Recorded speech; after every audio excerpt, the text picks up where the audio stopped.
kuimba. Noneho bikagira inyito zitwa ngo kuramya no guhimbaza. Basi hapo ndipo sisi husema ni kuabudu na kusifu. Ariko kuramya no guhimbaza, Lakini kuabudu na kusifu birenze cyane mukutano witwa w'abaririmbyi. ni zaidi ya mkutano wa waimbaji.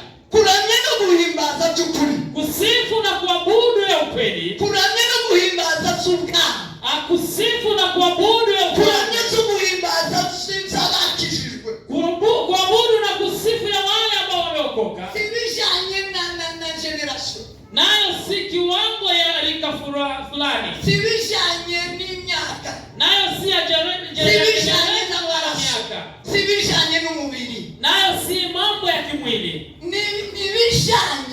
ni mambo n'ubuzima bw'umwuma ya maisha wala ya uzima wa kimungu. Ni jambo rimwe. Basi kwa kuramya no guhimbaza, kuabudu na kusifu n'ubuzima bw'umwana butuye mu muntu, ni maisha ya Mungu ambayo yanayoishi katika mtu, yaba mukuru, akiwa mzee, yaba muto, akiwa kijana wala mdogo, akiwa maskini wala tajiri, akiwa amekula wala hajapata chakula, akiwa kwa nchi yake wala nchi ya ukimbizini, vile ulivyo,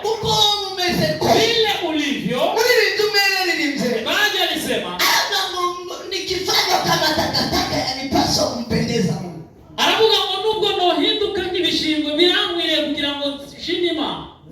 Kuramya no guhimbaza, Sababu kuabudu na kusifu ubuzima bunezeza, ni maisha yanayomfurahisha Mungu. Ni imani kwitegereza. Ni wakati Mungu anapokutazama ikiwa na muri wowe, naye Mungu ajione ndani mwako. Ikabonira mwisi mwarunaka, naye Mungu ajione kwenye nyumba ya fulani. Ikabonira mwisi ng'umugabo warunaka. Basi apate ulimwenguni kama mke wala mume wa mtu fulani. Sema amen. Semeni amen. Kuliko kuramya no guhimbaza. Hivyo ndivyo kuabudu na kusifu. Kuramya no guhimbaza, kuabudu na kusifu n'ugushima Imana byuzuye, ni kumsifu Bwana kamili no kuyicyubahiro na kumrudishia sifa. Ubwo ni bwo rwego rw'abatuye mu isi bagomba kubamo. Hiyo ndiyo kiwango wanaoishi ulimwenguni wanapaswa kuishi. Niyo platform narundi rwego ruba hejuru. Basi hakuna kiwango kingine zaidi ya hapo. Ukristo tumufite ingazi. Basi Ukristo una stairs, basi niseme hivyo, wala ngazi. Yes, ngazi. Ukristo tugira level. Ukristo unao levels tofauti. Ukristo uera ni umwana uvutse, urakura, uravuka, ugakura. Ukristo ni kama mtoto ambaye amezaliwa hukua. Pero kigero giheka. Basi kiwango kikuu cha Mkristo cha kukua ni kusifu na kumwabudu Mungu. Sema amen. Haleluya. Vuga kwa amen. Amen. Ndivyo wewe unaheka. Hicho ndicho kiwango cha mwisho. Ndicho cha nyuma. Hilo ndilo la mwisho kwa Mkristo. Hiyo imani kuchunguye. Basi ukiokolewa, Ijaza ya Kristo, kilichomleta Kristo kutuchungura, ni kutukomboa, akatugeza muri standard, naye atuweke kwenye kiwango, akatugeza mu rwego kuramya no guhimbaza, atuweke kwenye kiwango cha kumsifu na kuabudu. Intego si kudukura mu isi. Basi lengo lake si kututoa ulimwenguni, sino kutadukurayo, na si kutotutoa ulimwenguni. Intego, lakini lengo lake ukugera kuramya no guhimbaza, ilikuwa asifike kiwango cha kumsifu Bwana na kumwabudu. Sema amen. Amen. Amen. Vuga ngo amen. Amen. Subira ngo amen. Amen. Ishimwe Ni sifa ni cyubahiro na utukufu wake. Ibyo ndashaka Mungu. Na hayo anayataka kwa mtu. Kandi uko niko kuramya no guhimbaza. Na hiyo ndio kumwabudu Bwana na kumsifu. Yavuze ngo icyubahiro cya. Naye alisema utukufu wangu Sinzodiha umuntu. Sitampa mtu. Sinzagira ibishushanyo. Na sitampa sanamu. Ishimwe rya. Sifa zangu Sinzabiha umuntu. Sitazipa mwanadamu. Nebukadinezari yagize ngo arakina, arakungura, ararenguka, arashongoka, arasinda, asinda ubutunzi n'ubukire n'ubwenge no kuba president, arabisinda mama yamafata icyubahiro cy'Imana. Nebukadinezari alijaribu akachukua utukufu wa Mungu, naye kuchukua hivyo Asafata ishimwe arajamba. Naye akachukua sifa akavaa. Ushimna ninde? Nani anayesifiwa? Ni Nebukadinezari. Utukufu ni manani? Ni Nebukadnezar. Mungu akasema hiyo haifai kwa. Sio hivyo kunaenda. Wewe umejaribu kuyafanya yasiyofanyika. Umeyafanya yale ambayo wewe umekuwa mtu mguruguru, wacha niseme hivyo. Basi kwa sababu umefanya yasiyofanyika, wewe utaingia msituni na utakula majani kama ng'ombe, na utapata umande, na utalala kwenye msitu, na makucha yatakuja kama ya tai. Kwa sababu Mungu ndiye mwenye sifa zote. Kwa sababu Mungu ndiye mwenye sifa. Mungu mwenye sifa na utukufu akamgusa mahali. Alipogusa mahali, naye alitoka bila kuaga, akaingia msituni bila kuaga wafanyakazi wake. Huko ikulu kazi ikaendelea kawaida. Mke na watoto wakaendelea na shughuli zao. Hakukuwa na matanga. Hakukuwa na tangazo la kusema tumtafute mfalme. Mtu amepotea. Hakuna chochote ambacho watu walijua. Nami huwa nimeshangaa. Mahali ulipo ni Mungu amependa ukue hapo. Mungu asipopenda ukue hapo, hatuwezi hata kumbuka wewe ulikuwa miongoni mwetu. Mungu anaweza kutoka hata hakuna atauliza umeenda wapi. Mungu Bwana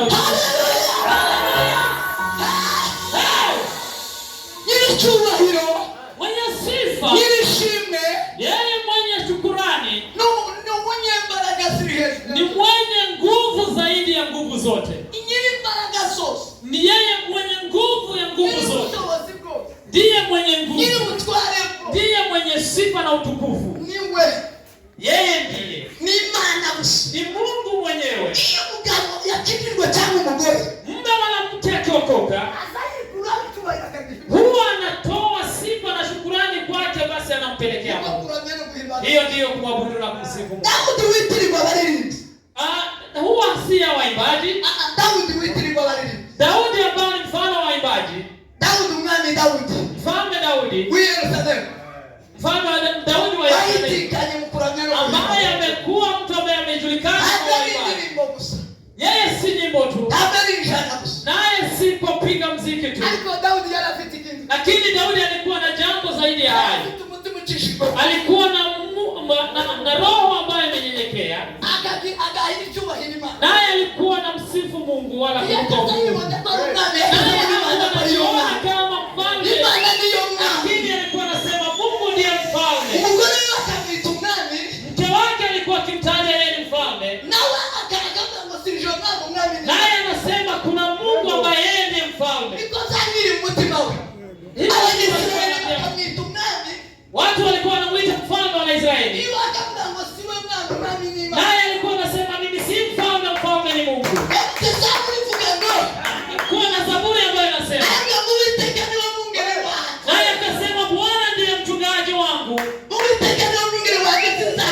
Bwana ndiye mchungaji wangu, sitapungukiwa kitu.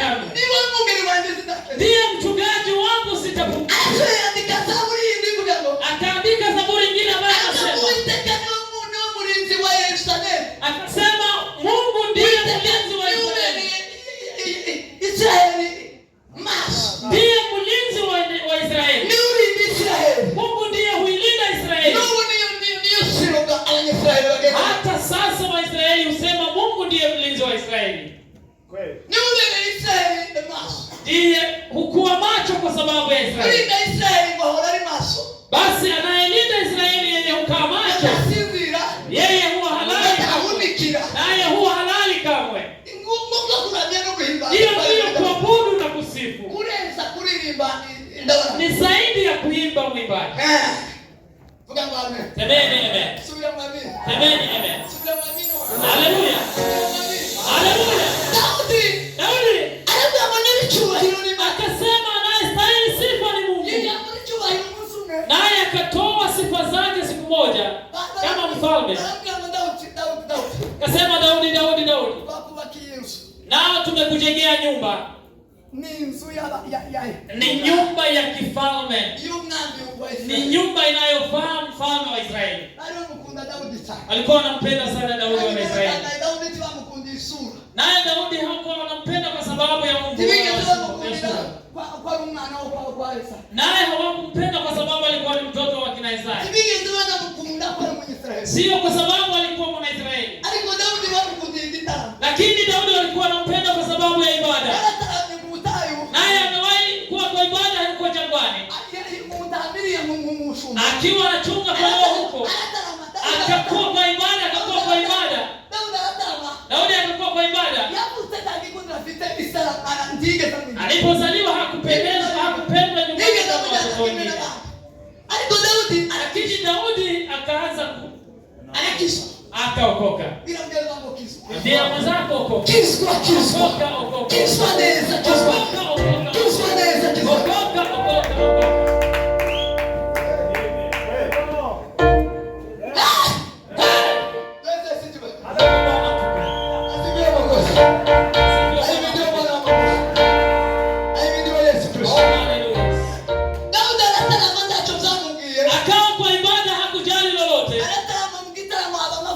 Basi kukaja uwepo wa Mungu. Kwa maombi kuna uwepo wa Mungu. Basi kujitenga ukiomba kuna uwepo wa Mungu.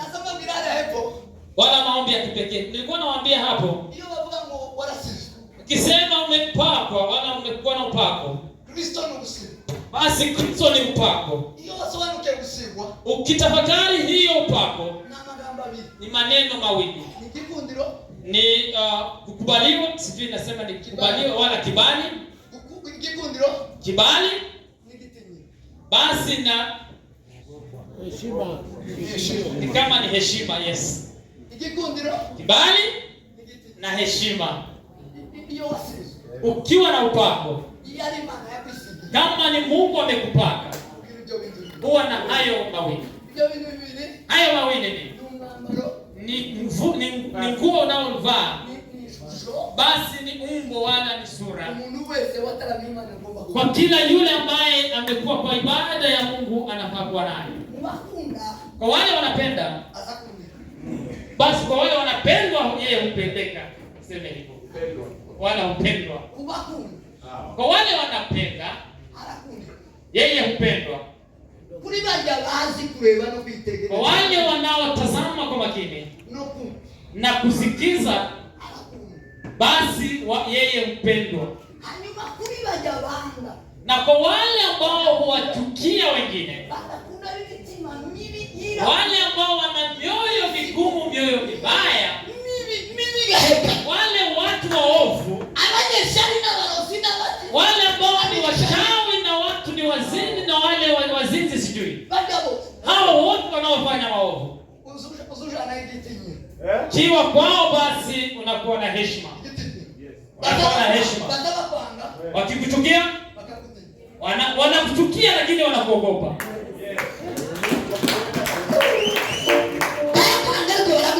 Wanakuchukia lakini wanakuogopa. Basi mtu akikuchukia na akuogope, basi huyo ameshindwa mbele zake. Huyo ameshindwa mbele zake.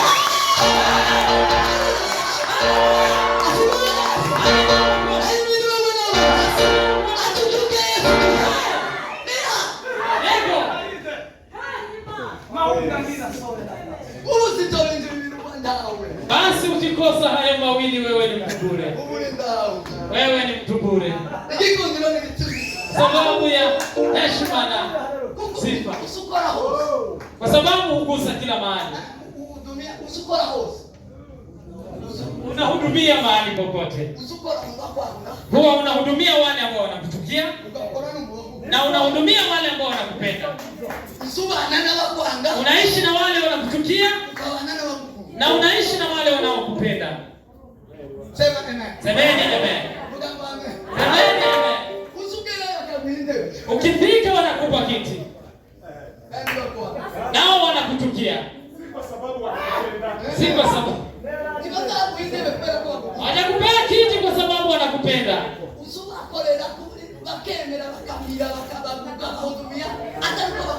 Wewe wahudumia na wanakubali sana heshima kwako. Wao wanakuogopa. Wala wanakuheshimu. Amen. Akamchezea Bwana anakuwa kwa imani vizuri. Akaomba. Basi alichosoma huko, alijua kwamba ana Bwana anayestahili sifa. Amen. Naye hakuwa na sifa kama mfalme. Walipomjengea nyumba, kasema hii ni nyumba ya mfalme ambaye ni Mungu wangu. Basi akasema hii nyumba ya kifalme ambayo wamenijengea tangia kweli. Na nilale usingizi kwa hii nyumba.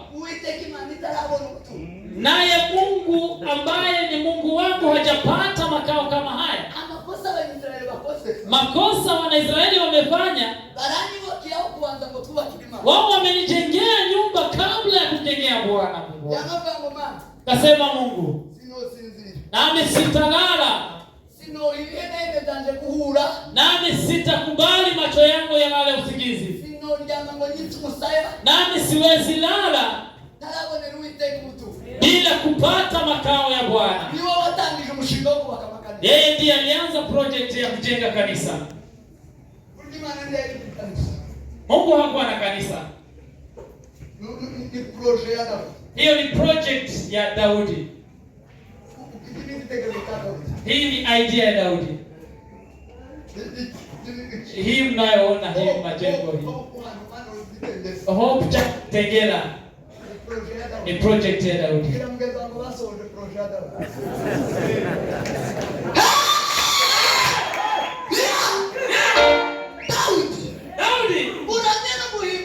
Kumsifu na kumwabudu Bwana ni kujivua sifa na kumpa Bwana.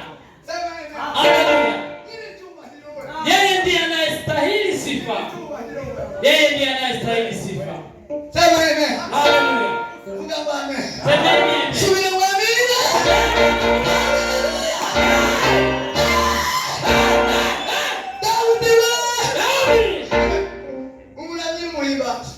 Yule ambaye ni mwanzilishi wa kuimba na Daudi sanduku hili sasa linangaje. Alipoleta agano la sanduku la agano.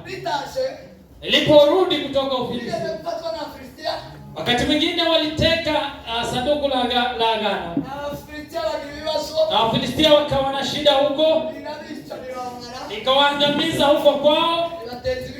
Nao wakawa na vidonda.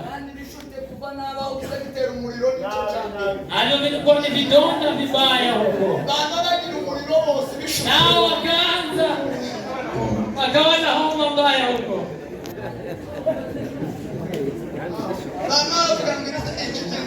Kasema basi sanduku hii na irudi kwao. Wengine wakasema basi Mungu aende kwa Mungu mwingine. Nao walipompeleka kwa Dagon, akasema hii ndio nilikuwa nataka. Alipata Dagon akiwa ameanguka kifudifudi. Mimi huwa nashangaa na mtu huwa ogopa mchawi. Wale ambao ni waoga. Wale waoga.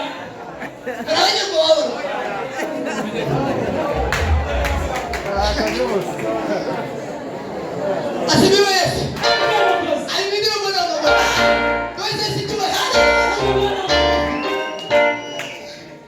aikamani chomkundira. Mungu naye kupenda. Aikamani chomkundira. Mungu wangu ninakupenda. Imani walabu angawalishane kwa Dagon. Kasema Mungu ampeleke karibu na Dagon. Imani walabu unaonanisha. Naye Mungu akasema hapo ndipo nilikuwa nataka. Nilipomfikisha kwa nyumba ya Dagon. Nilipofika hapo. Dagon. Akakosa imani pia alipoanguka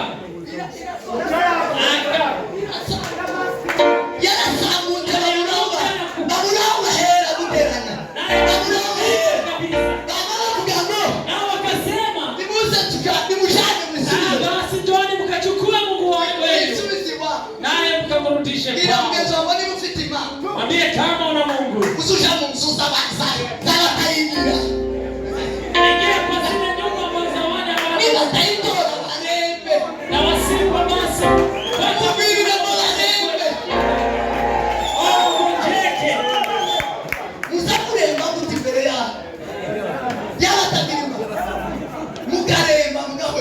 mbona watu wanaogopa wale wasio na Mungu? Kwa nini? Nilikuwa naambia wale tulikuwa nao asubuhi. Nilikuwa nasema basi nitafutie transport nifike huko Kamanyola. Nataka kufanya operation huko. Wale ambao hawajui Mungu wamjue Mungu.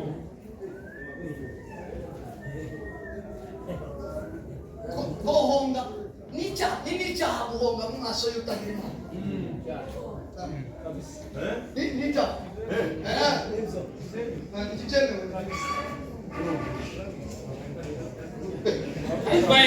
Haifai kumwogopa wala kutishwa na yule asiyeamini.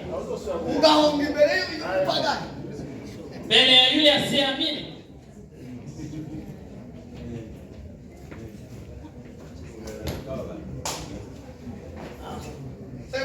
Amen.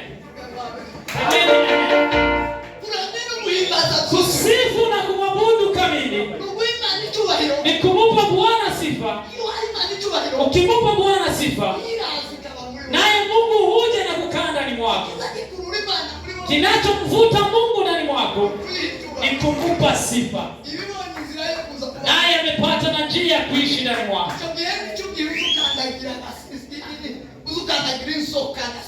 Hapo ndipo utakayokanyaga nyoka bila kuuma, na pia tukue na kuyashika yale ambayo ni maovu, nayo hayatakuumiza.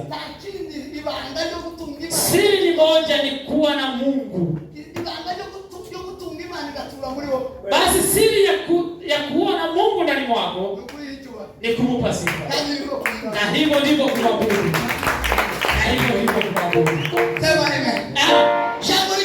Jambo la pili, sifa, shukrani.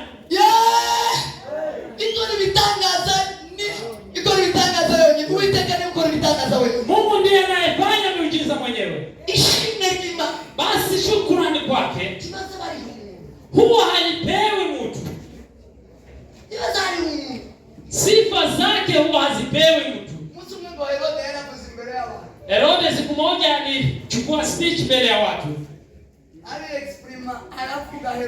Naye akaongea kama mfalme Herode.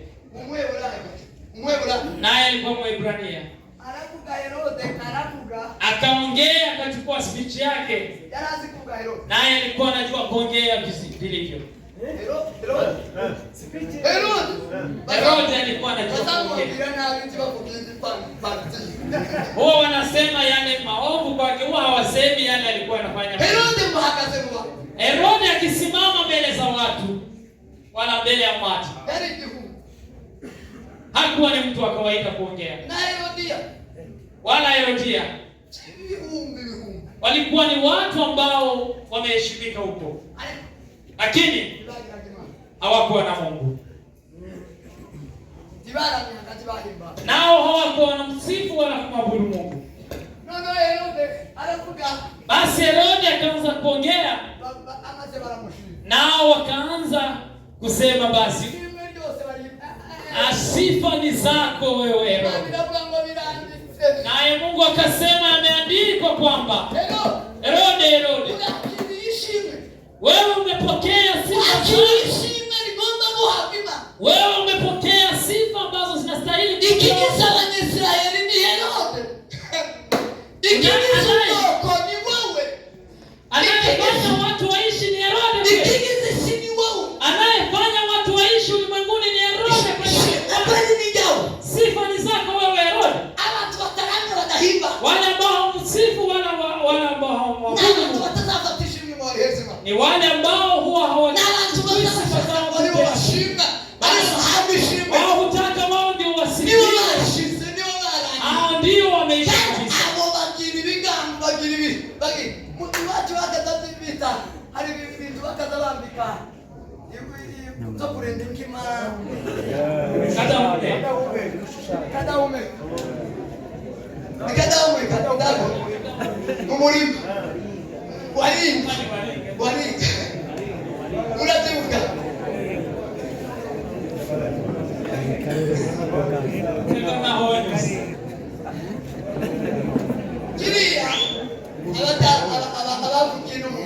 Basi kwa wale wamezaliwa huko mjini,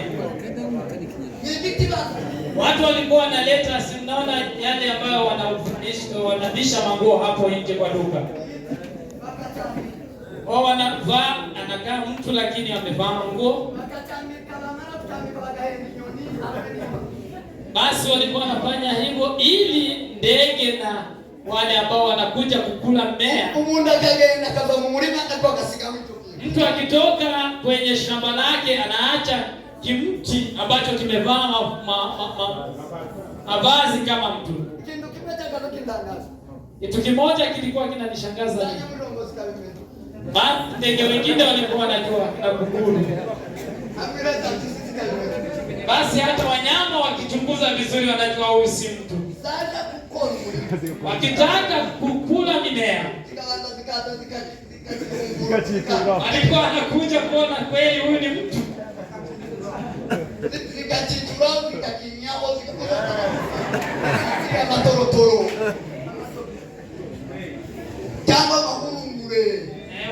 Wakuja wakae kwake, basi wafanye kwake makao. Nao wanaanza kukula mazao ya shamba. Nao walikuwa wanasema wewe. Basi yule asiyemsifu Bwana na kumwabudu. Basi nao kusema wewe. Huwezi kutisha, wewe si mtu. Wewe si mtu. Ndio ni sanamu. Ukigumuza au bakuneyo. Bakuba. Uliwa matoroto. Uba matoroto.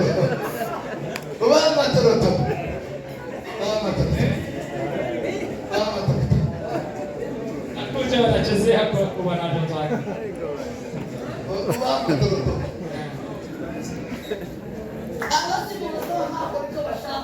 Usipokuwa na Mungu, wale ambao ni demons hujua wewe una kitu cha kuwatisha.